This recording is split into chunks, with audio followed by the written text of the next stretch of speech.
batid ko na nagdadrag siya.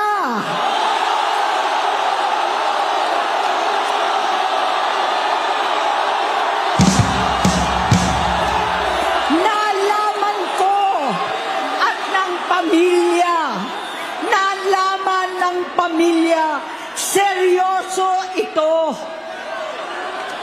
Minsan, kami ng Presidential Guard at Metro Gompa ang naglilinis tuwing nagpa-party po sila.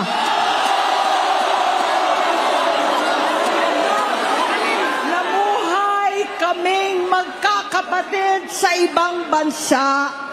Kami-kami lang. Kinumbinsi ko pa si Bongbong, pakasalan mo na si Lisa. Naisip ko noon, kapag nag-asawa siya, malalagay na sa tahimik at magkakaroon ng direksyon. Ang laki ng pagkakamali ko. Mas lumala ang kanyang pagkalulong sa droga.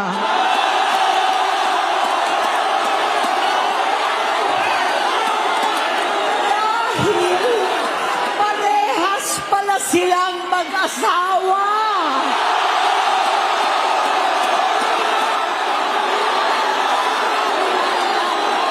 Naging gobernador siya ng Ilocos. Alam ng mga tao doon na halos hindi siya pumapasok. Tuwing kukumprontahin ko siya, ay nagsasabi siyang magbabago na siya, aalisin na niya ang bisyo. Hanggang sa may nagsumbong na naman sa akin na sa paggising pa lang sa umaga, kasabay ng almusal, marijuana pala.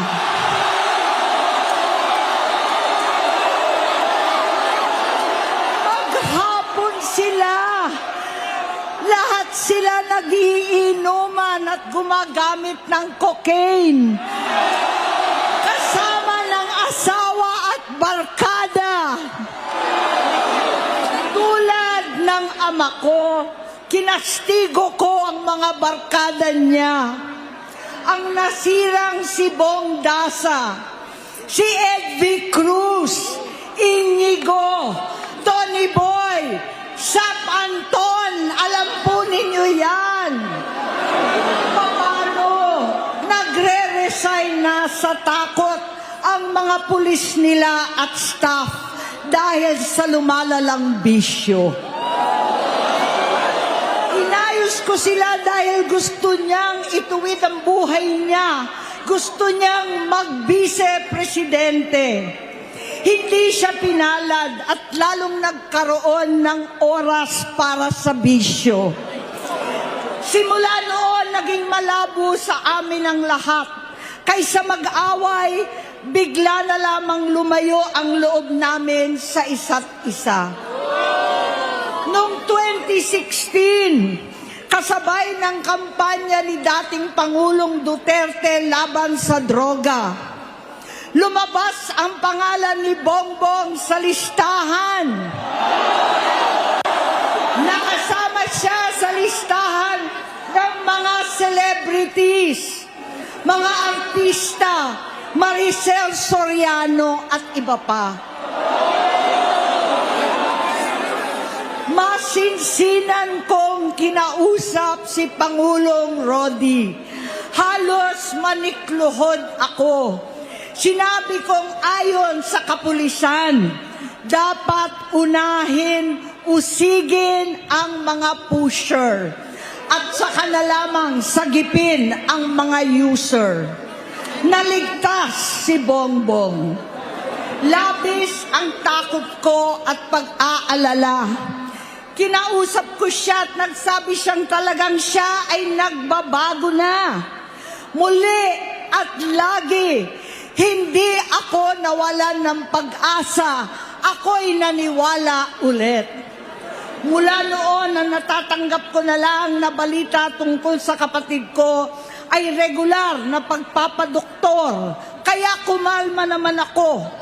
Inisip ko, totoo, dahil naopera na ang tuhod niya sa gout. Siguro, totoo na ito. Hanggang nito, nalaman ko na tuloy ang paggamit niya sa mga party, nagarapalan, naghahain ng droga. Pinagmamalaki pa ng mag-asawang kayang-kaya nila ang microdosing ng cocaine. Hati-hatiin daw para 4 na beses sa isang araw. Hindi mabibisto. Ang pampapadoktor, pinalabas nilang pag-stem cell. Nagpapalit daw ng dugo, nagpapa-blood transfusion. Kayang-kaya raw, hindi ko maintindihan ang pinagsasabi. Noong 2021, kahit papano, nagkikita kami at nagkakausap. Sumumpa siya sa aking talagang hinintunan niya. Naniwala ako kasi sabi niya gusto niyang tumakbo. Ang sabi ko, tutulong ako sa abot ng aking makakaya. Ipinakilala ko si Bongbong kay Inday. Naging magkatandem sila. Pagkatapos noon ay biglang hindi na niya ako ulit kilala. Kahit si Inday, nagtataka. Bigla ako na itsapwera. Kahit ganon, nangampanya pa ako para sa kanya. Kahit si Inday na lang ang aking nakakausap. Hindi ko alam bakit ako nakaban sa headquarters nila sa Mandaluyong. Hindi ko alam bakit walang nagre-report sa akin tungkol sa kampanya. Sa totoo lang, masakit mang aminin, nung dinidisqualify na siya, halos papaboran ko na sana. Dahil may nagsumbong sa akin mula sa kanyang campaign team na gumagamit na naman siya. Nung sinabihan ko, siya at mga taong nasa paligid niya, nagkaisa silang tuluyan akong alisin sa kampanya na ako naman ang bumuo. Sinabi nilang gusto ko na siya ay ma-disqualify para ako ang pumalit. Hindi totoo yun.